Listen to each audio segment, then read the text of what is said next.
আসসালামু আলাইকুম এভরিওয়ান। আজকে আমি আপনাদেরকে তৈরি করে দেখাবো চকলেট পিনাট বাটার। পিনাট বাটারটা আমরা দোকান থেকে অনেক কস্টলি প্রাইসে কিনে খেয়ে থাকি, কিন্তু আপনারা চাইলে খুব সহজে এটা বাসায় তৈরি করে নিতে পারেন খুবই কম খরচে, এবং ট্রাস্ট মি দোকান থেকে অনেক বেশি টেস্টি হবে এবং অনেক বেশি হেলদি। চলুন তাহলে রেসিপিটা শেয়ার করা যাক।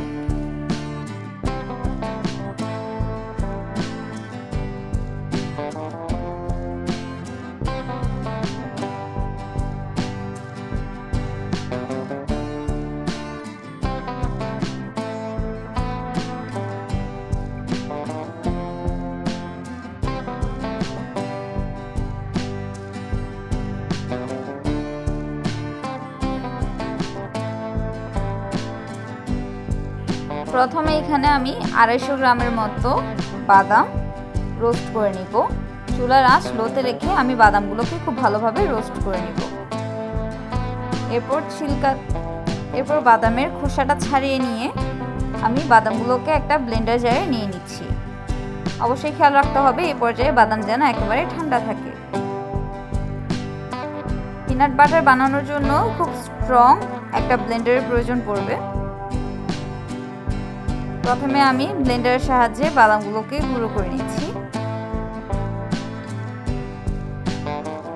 একটু সময় নিয়ে আপনাদেরকে বাটারটা তৈরি করে নিতে হবে।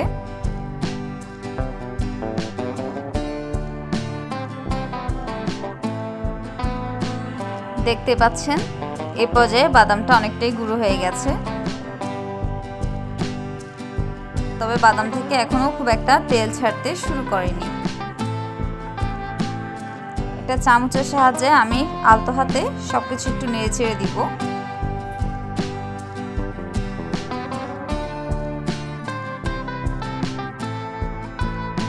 এই পর্যায়ে খুব সামান্য একটু লবণ ব্যবহার করছি। এরপর আবারও আমি বাদামগুলোকে কিছুক্ষণের জন্য ব্লেন্ড করে নেব।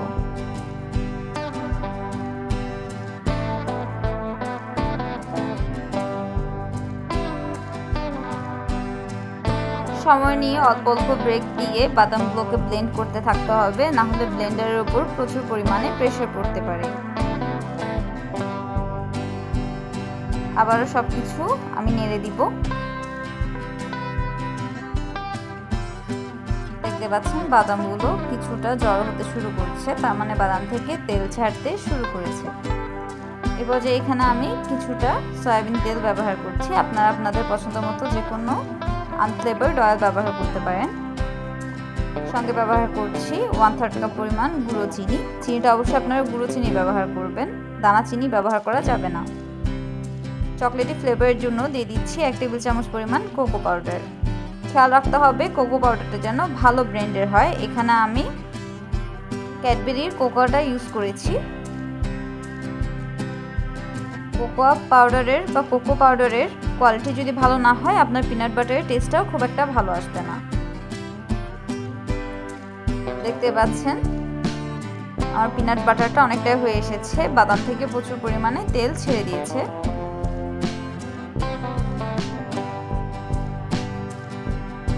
আমার ব্লেন্ডার মেশিন থেকে লিটারলি ধোঁয়া বের হচ্ছিল। ভিডিওটাতে ভালোভাবে খেয়াল করলে হয়তো আপনারা দেখতে পাবেন। আমি আলতো হাতে চামচের সাহায্যে সবকিছু আবার নেড়ে দিচ্ছি।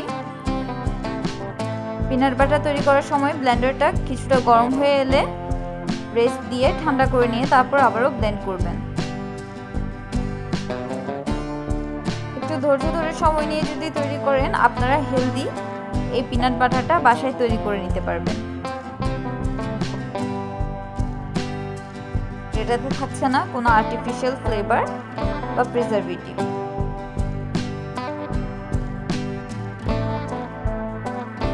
আরও কিছুটা ভালোভাবে ব্লেন্ড করে নিয়েছি।